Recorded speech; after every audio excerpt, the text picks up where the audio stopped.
Here's an idea. Every horror monster fits between 5 categories.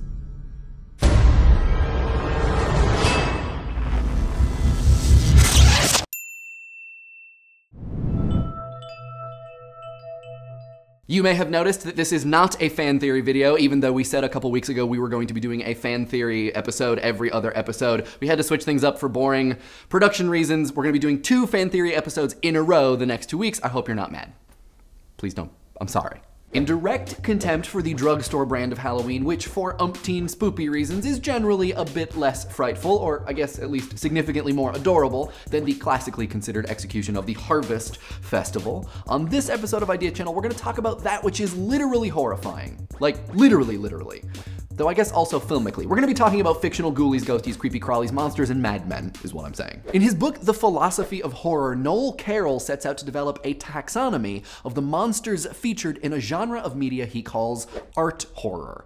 The idea of art horror, which is another way of saying horror media, not simply arty horror films, is important because I'm hoping for most of us, when we watch horror films or read scary novels, we are not actually horrified. Art horror, in comparison to actual horror, is meant to trigger a response in its audience like horror or terror or fear, but not for fun.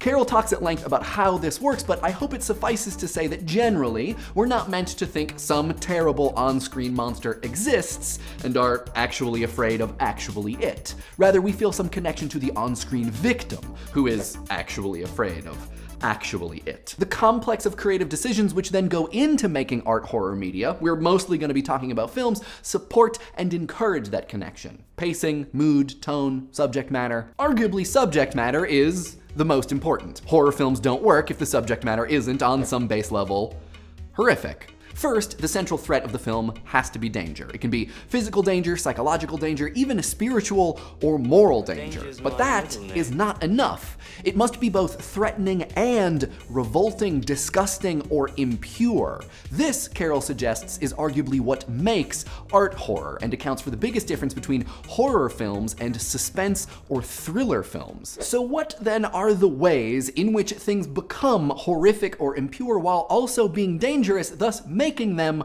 art horror monsters? To answer this question, Carroll develops a taxonomy, 5 mutually compatible classifications of monster, which we will run slowly and inefficiently away from in order. The first is fusion monsters. Fusion monsters are, as you might expect, monsters which are, quote, combinatory in nature. There is a boundary or a binary that they straddle. Zombies and ghosts are both alive and dead. Damien from The Omen is both a child and the Antichrist. Reagan from The Exorcist is both herself and the demon Pazuzu. Frankenstein's monster is constructed from the discarded or harvested remains of countless corpses, and there is a litany of people plus animal baddies. Bat people, alligator people, beast men, ape man, and of course, Mansquito, to name a few. In the way polite and functioning society is all about boundaries and the careful, selective, and pre-approved transgressing of them, fusion monsters disregard all of the most seemingly uncrossable boundaries: the spiritual, biological, or ontological. Their life force, physical appearance, or actual manner of being, as is the case with a monster like Freddy Krueger, lies firmly in 2 or more categories at once. And of course, this multiplicity is exhibited in the most grotesque way possible, probably while also on a rampage of some sort, ideally while oozing some goop, maybe. Importantly, the fusion monster's boundary-crossing impurity is central to its very being. It does not dip willingly or occasionally in and out of its fusion state. A person may become a zombie, but generally speaking, once zombie, always zombie. And through the actions of others, as is the case with some exorcism films, the host or subject of a fusion may become unfused, but at that point the fusion monster no longer exists. The tension created by its multifaceted being has been resolved, and so the threat, along with the fusion, has been dissipated. This is related but distinct from the second type of monster, fission monsters. If fusion monsters are 2 things at once, then fission monsters are the same thing 2 different ways. With fission, Carroll writes, the contradictory elements are, so to speak, distributed over different though metaphysically related identities. Consider werewolves, of which there are many. Jacob Black, Tony Walker, Tony Rivers, Scott Howard, Romany Princess from Cry of the Werewolf, Werewolf Woman, the Wolfman, Monster Dog, and so on and so forth for every full moon until forever. Jacob, keep your shirt on! No! Fissions can be triggered by any number of events and occur in either time or space. In temporal fissions, the number of bodies on screen doesn't change. Werewolves transform at a full moon, and Dr. Jekyll will transform into Mr. Hyde, but their bodies don't split. Their fission is, in Carroll's words, sequenced. But in movies like The Broken, characters don't transform, they multiply. They undergo a fission in space. They are split into many instances, occurring all at once. Brian De Palma's Sisters takes this to some outer limits in that it follows a murderous former conjoined twin who has violent dissociative identity disorder. So, fissions on top of fissions. The impurity perpetrated by fissions is related to that of fusions. There is something at the very core of the entity that is unsettled or split, except instead of straddling more than one state simultaneously, its multiplicity is divided in space or time. The next monster category also has to do with space, namely taking up a lot of it. The third category is magnification. King Kong, Night of the Lepus, giant crabs, spiders, and reptiles, oversized fish, massive rats, and giant men are all monsters whose grotesquitude is based in the fact that they are frickin' huge. Magnified monsters seize on that which is largely regarded as already off-putting and become more so by becoming, well, more so. Carroll writes that what needs to be magnified are things that are already potentially disturbing and disgusting. Them, Tarantula, and the Killer Eye feature giant ants, giant spiders, and yes, a giant eyeball, respectively.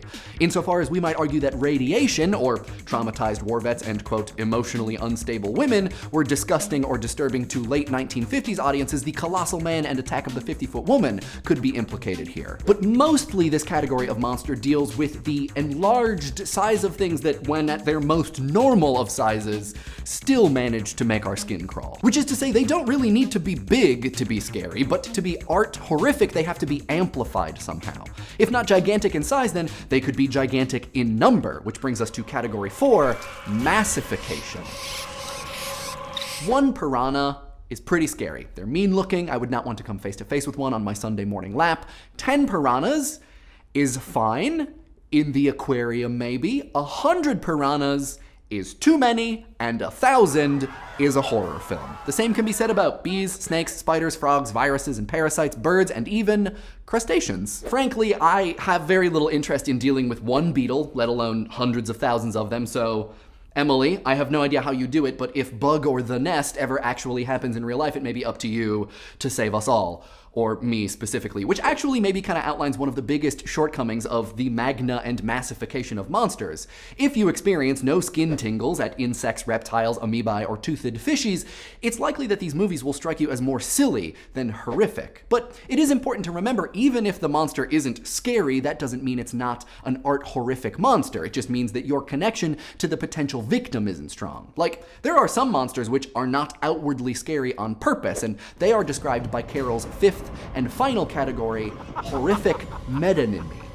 Not all monsters look gross. They're not all giant scales and drool blood-spattered trolls or tentacled aliens. Some art horrific monsters are just creepy, or weird, or they make the people who are around them feel off, as if their very presence makes the objects surrounding them seem grotesque or repulsive or dangerous. This is horrific metonymy. When we know something or someone is a monster by their surroundings, or the narrator/character's perception of those surroundings. Carroll points to Dracula as an example. Harker is somehow sickened by his presence, though Dracula is not outwardly off-putting. On the contrary, he's often portrayed as charming, handsome, and well-dressed. It's not until we're made aware of his association with blood, bats, and other vermin that it becomes clear Dracula is truly monstrous. Mark Duplass's Creep emphasizes the growing discomfort of Aaron around Joseph. Though he may seem normal at first, his mask and axe clearly signal to the audience that something is up. However, it is worth noting that even though this is arguably at its most effective for monsters that aren't visually disturbing, horrific metonymy also occurs with those scaled, drooly, blood-spattered monsters too. As a matter of fact, all of those things are horrific metonyms, parts which signify the whole. In this case, icky parts, signifying the whole heap of trouble you're in if you're facing down any of these art horrific monstrosities, of which there is an endless number. So what do you guys think? Where do your favorite art horror ghoulies fit into Carroll's categories? Are there any categories that he missed? I really want to know what everybody thinks about the stuff, and also that bed that eats people. And the thing, also, big part of this conversation. I'm gonna say fusion monster.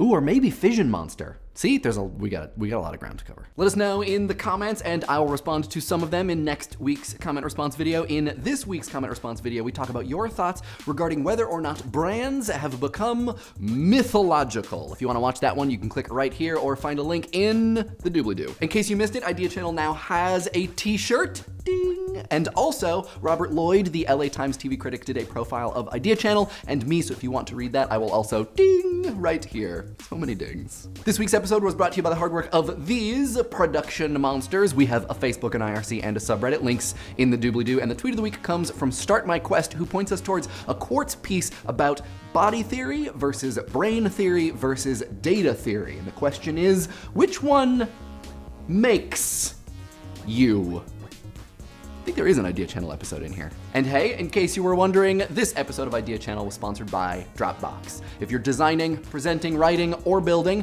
Dropbox makes it easy to work together on any file. Because hey, if you can work with anyone, anywhere, any way you want, the world will surely be full of more interesting things. Dropbox, all yours.